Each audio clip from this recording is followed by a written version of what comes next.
Hello, ladies and gentlemen. It's been a few weeks. Hate bringing it up, but it is what it is.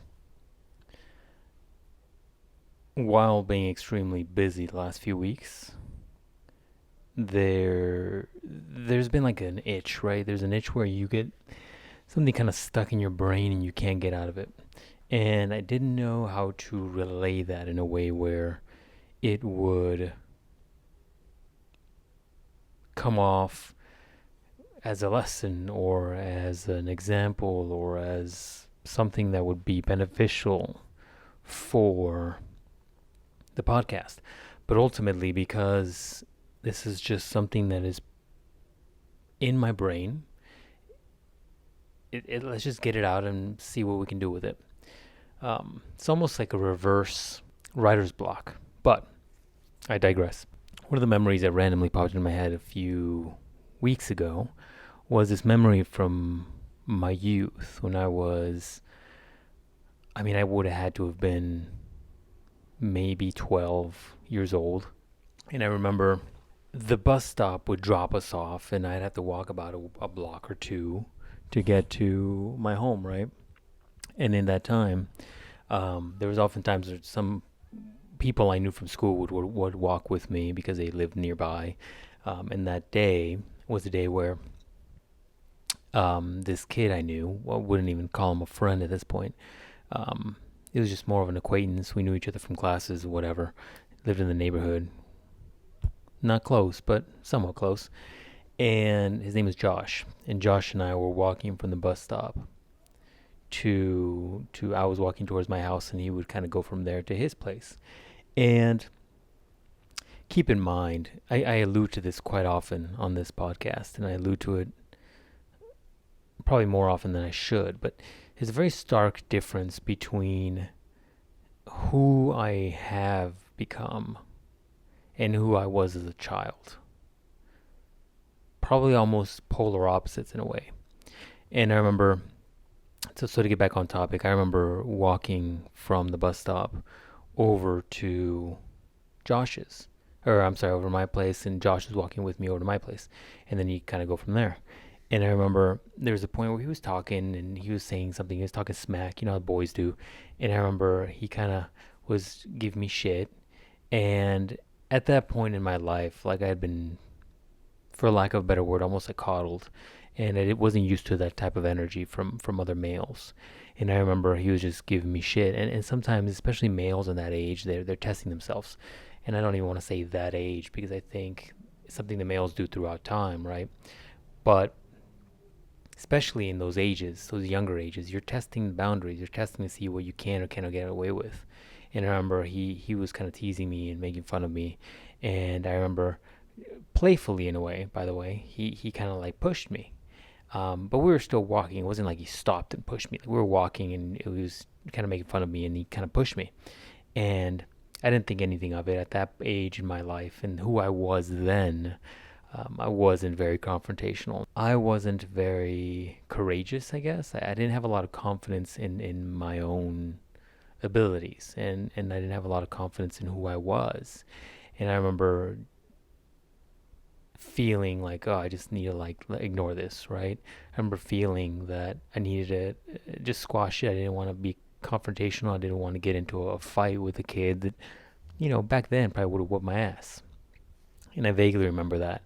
And I do remember it is fascinating what you remember, right? Sometimes it's the feelings associated with the memories. And I remember when I was a young man at that moment feeling a little bit kind of scared, right? Because not in a sense of like I thought he was going to beat me up, but it was one of those things where it's we didn't want to stir the pot, because in a situation like that I wasn't confident. I've alluded to this a million times. Like I was a little chunky fat kid when I was younger, and when I think back to that memory, I think back to like the feelings of that time. And while I wasn't like petrified of him, I do remember feeling not confident if I continued to push the boundaries, right? But as I'm walking forward, I hear a noise and I'm like, what is that noise? And as I walk forward, I hear my mom my mom has actually like stepped out of the house, and I just hear her yelling, and I can't tell what the hell she's saying, but she's like yelling, and she's like very animated. And I was like, what did she say? So as we're walking closer, I don't get what she's saying until I get closer. And some of you may know or may not know, I have a Hispanic background, and Hispanic people are typically more fiery in a sense, right? And I remember when I finally got close enough to I can hear what she was saying, she was just yelling up a storm, and she was just like, she's like, push him back, you know, in Spanish. She's like, push him back, don't let him kind of pick on you. And I remember just having that vivid memory of my mom kind of telling me like, don't stand up for yourself, don't let other people pick on you. And while I don't, even to this day, I don't get the feeling that he was picking on me. He was just doing that playful guy thing of just talking smack and, you know, pushing. It wasn't, it didn't have ill intent, right? There was my mom, like sticking out, just fiery, just yelling, like just pushing back, right? And at that point, I felt obligated to just kind of give him a little pushback, and I did.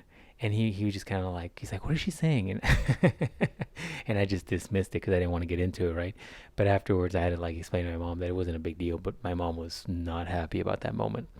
And as I sit back and like think through those times, like it's funny because to me, the intent there wasn't a malicious intent. There wasn't an intent there to, you know, belittle me or make me feel less than, or to exert dominance over me, right?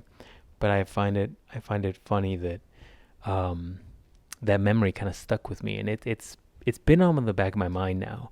And some of it's the feelings, some of it is analyzing it, and I've been thinking about that memory and wondering kind of why it's stuck with me.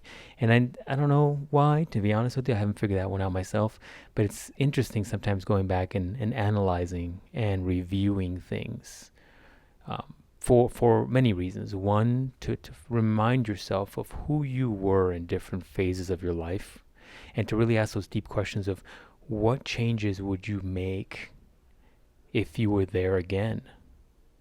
Secondly, to remind you of your evolution. See, we're so focused on the here and now, the what you're doing next, what's going on next, what your goals are, what you're trying to achieve, that you don't sometimes take consideration and appreciation of the things you've done and then you've managed to achieve over a lifetime of experiences and choices. I myself am extremely guilty of not giving myself enough credit for what I've done, what I've accomplished, what I've done. That comes from a mindset of not wanting to rest on my laurels. That comes from a mindset of being aware that there is something there to discuss and review, but I'm more focused on the next. And that's just how I do things. It's the same way with my projects and the same way with my personal development stuff, right? Like I'm aware of what I've accomplished. But for me, it's always like, what's the next thing? What's the next thing? And that is probably a major fault of mine, because one of my things I'm really trying to focus my mind around this year is to enjoy the journey, not just enjoy the final act, right? I find myself here with my projects a lot where I am thinking about the project, thinking, I'm executing, I'm moving forward, I'm getting things done. And it's only after like I've finished it, I've put it where it needed to go, or I've installed the thing, or I've built the thing, and I can sit down and enjoy it and appreciate it. But it's a short window. It's a very short window. And so trying to enjoy the journey, enjoy the progress, enjoy the lessons along the way is something I'm working very hard to do. But this applies back to that example I was giving you about the walking with Josh, right? I need to realize who I was at that phase in my life and realize who I am now, and take appreciation for the growth I've done and the lessons I've learned and the changes that I haven't just realized but implemented and made changes to realize that I am much happier with the version of myself that I am now than I ever was with that version of myself, even though there's some give or take there. And I think that's likely what I'm going to take out of this. See, I'm working on with this as we're talking, you and I. I think that's the lesson for this week's podcast. Apart from reanalyzing or analyzing your pasts, right? Because there are lessons to learn there. I think in addition to that is giving yourself credit for your growth in the last few years, if not your lifetime, to be honest. And then in addition to those things, and I want to remind you that change just doesn't happen. Throughout this podcast, I've been doing this for maybe a year or two on this podcast. I've given you a lot of tools. I've given you a lot of tips about the way I approach things and these gems that I allude to that have really, no joke, changed my life. But listening to this podcast and applying the lessons that I'm trying to teach, I suppose, I hate phrasing it that way, but applying those lessons are two completely different things. And I can listen to a podcast and hear something and be like, oh my God, that's really cool, and never do anything with it. I do it all the time. I consume a tremendous amount of media. I've talked about this a million times. But for you have to actively choose to take the lessons, take the little gems I'm trying to instill upon you and apply them. And that only happens with self-analyzation and application. That's the only way that happens. You need both of those things. You need to go back, once again, the first part of this podcast, you need to go back and review some of these things. Learn the lessons from those things and apply those things moving forward. And some of this goes back to what we talked about in one of the previous podcasts where I talked about choice and your choice to do things.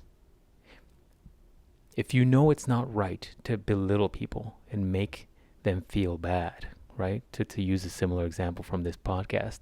If you know that's not right and you know you have a history of doing that, then it's up to you to go back, analyze those situations, analyze why you did them, what you did, the repercussions of those things, get an understanding about it. Then you have to make choices, active choices, not to do that again. And then you have to, in a poetic way, remove the choice to allow yourself to do that in the future. Because sometimes it's really hard to break the chains of continuing cycles. And that, ladies and gentlemen, is how I work through an idea in real time with you folks with me.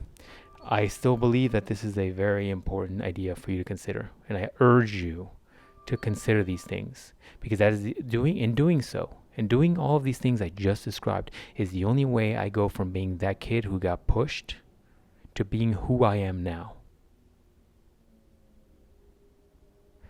That's it, ladies and gentlemen. I hope you guys have a good rest of your week, and I hope to give you a podcast every week moving forward. We'll talk soon.